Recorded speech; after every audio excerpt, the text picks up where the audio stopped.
Sales of strata landed homes are their strongest in a decade. Buyers picked up over 160 units in the last quarter, fueled partly by demand for larger spaces to work from home.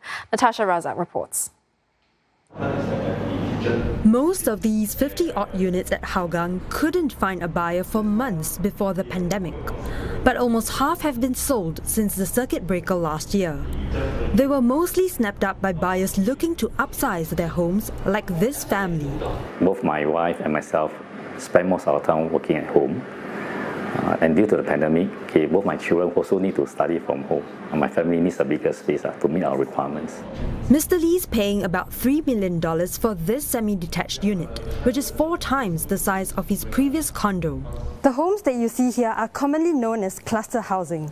In developments like this, residents enjoy living in landed property with shared facilities such as those found in condominiums. Since its peak in 2011, sales for these strata landed homes have dropped, but demand has steadily recovered.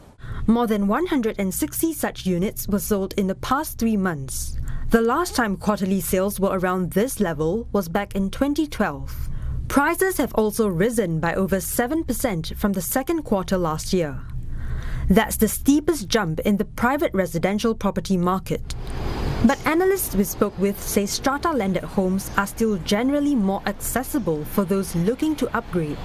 The price of an average strata terrace home in the second quarter of this year is 2.5 million. At a freehold terrace home, you are looking at an average price of 3.41 million, almost $1 million more. They need a larger home, not an extra large home. So I think that strata home comes in to fill that need.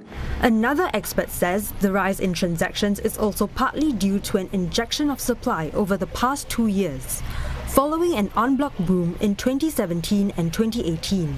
We see quite a few mega sites being sold, and that gives that opportunity for some of the developers to re-explore these townhouses because they have much more land to play with. The supply of landed homes are very limited in today's market, so some of that demand could have spilled over to strata landed homes.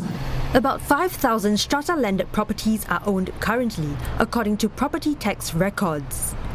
Going forward, Dr. Lee expects demand for these homes to grow by about 10% by the end of the year, and prices to rise a further 6%.